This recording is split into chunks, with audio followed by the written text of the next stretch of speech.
ఈరోజు వీడియోలో అజిమ్ ప్రేమ్‌జీ స్కాలర్‌షిప్ 2025 గురించి మీకు ఒక ముఖ్యమైన సమాచారం అందిద్దామని వీడియో చేస్తున్నాను. ఈ స్కాలర్‌షిప్ కేవలం అమ్మాయిల కోసం మాత్రమే. ప్రతి సంవత్సరం 30,000 వరకు అందిస్తుంది ఈ స్కాలర్‌షిప్ ద్వారా.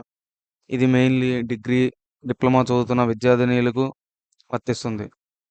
మరియు మెయిన్ ఇన్ ఏమిటంటే ఇది ఆంధ్రప్రదేశ్‌లో ఉన్న విద్యార్థినులకు ఉపయోగపడదు. అప్లికబుల్ కాదు. ఓన్లీ తెలంగాణ విద్యార్థినులకు మాత్రమే ఈ స్కాలర్‌షిప్ అప్లై చేసుకోవడానికి ఎలిజిబుల్ ఉంటారు.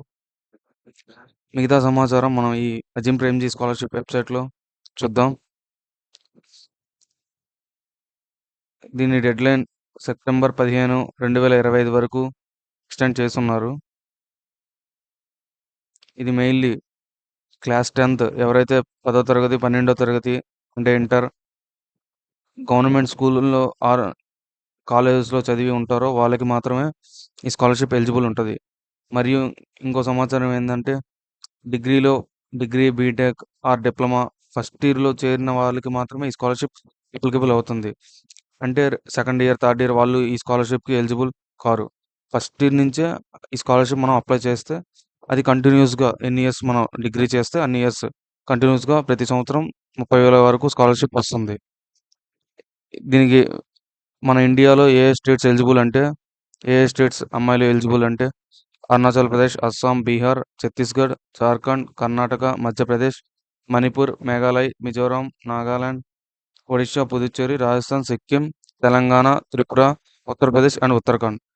దీంట్లో మనకి ఆంధ్రప్రదేశ్‌కి ఎలిజిబుల్ లేదు. ఇదంతా స్కాలర్‌షిప్ డెడ్‌లైన్. ఈ ప్రాసెస్ ఫస్ట్ అప్లికేషన్ తర్వాత అప్లికేషన్ వాళ్ళు రివ్యూ చేస్తారు. తర్వాత ఎవరికి అమౌంట్ ఎయ్యాలో అన్ని డేట్స్ ఇది లాస్ట్ ఇయర్ షెడ్యూల్ ఏ డేట్స్‌లో ఎప్పుడు ఎన్ని అమౌంట్ ఎసారని. ఒకవేళ ఆల్రెడీ మీరు అప్లై చేసి మీకు ఆల్రెడీ స్కాలర్‌షిప్ లాస్ట్ ఇయర్ వచ్చి ఉంటే మీరు రెన్యువల్ చేసుకోవచ్చు. ఈ స్కాలర్‌షిప్‌ని ప్రతి ఇయర్ రెన్యువల్ చేసుకోవాలి. మీ డిగ్రీ అయిపోయేదాకా 30,000 వరకు అమౌంట్ వస్తూనే ఉంటది.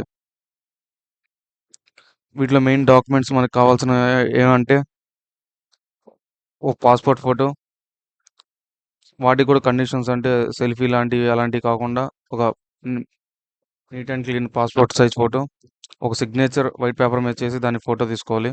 మరియు ఆధార్ కార్డ్. దీనికి మరియు ఇక్కడ మనం అంటే కొన్ని క్వెషన్స్ ఉన్నాయి. Am I eligible if I am in second, third, fourth or fifth year of my under graduate degree or diploma course. ఇక్కడ మనం చూసుకోవచ్చు వాళ్ళే ర్యాండమ్‌గా కొన్ని క్వెషన్స్‌కి ఆన్సర్స్ ఇచ్చారు. అంటే సెకండ్ ఇయర్, థర్డ్ ఇయర్ చదువుతున్న వాళ్ళకి ఎలిజిబుల్ కాదు. అంటే ఫస్ట్ ఇయర్‌లోనే అప్లై చేస్తే మనకి ఈ స్కాలర్‌షిప్ వస్తుంటది. ఇంకేమైనా క్వెషన్స్ ఏమైనా ఉంటే వీటిలో మనం అడగొచ్చు ఇక్కడ. ఇది అప్లికేషన్ ప్రాసెస్. ఇంకా ఇక్కడ మనం ఇది స్కాలర్‌షిప్ రెన్యువల్‌కి. ఈ పోర్టల్ స్కాలర్‌షిప్ రెన్యువల్‌కి. ఆల్రెడీ ఎవరైనా అప్లై చేసి ఉంటే. లాస్ట్ ఇయర్ దగ్గర 25,000 మందికి స్కాలర్‌షిప్ ఇచ్చారు. ఏ స్టేట్స్‌కి ఎంత ఇచ్చారు అంతా ఉంది. ఒకవేళ మీరు ఆల్రెడీ రెన్యువల్ చేసుకోవాలంటే లాస్ట్ ఇయర్ ఆల్రెడీ మీకు స్కాలర్‌షిప్ వచ్చి ఉంటే ఇక్కడ కాలేజ్ ఎన్రోల్‌మెంట్ అంటే వాటికి ప్రూఫ్స్ కాలేజ్ ఎన్రోల్‌మెంట్ ప్రూఫ్ అంటే ట్యూషన్ ఫీజ్ రిసిప్ట్ అంటే fees receipt, bonafide certificate from your college confirming enrolment for the academic year. అంటే స్టడీ సర్టిఫికేట్ లాంటివి ఏమైనా ఉంటే అయి సబ్మిట్ చేయాలి. నెక్స్ట్ ఇయర్ మీరు కంటిన్యూ అవుతున్నారని. ఇది ఈ స్కాలర్‌షిప్ గురించి. Thank you for thank you.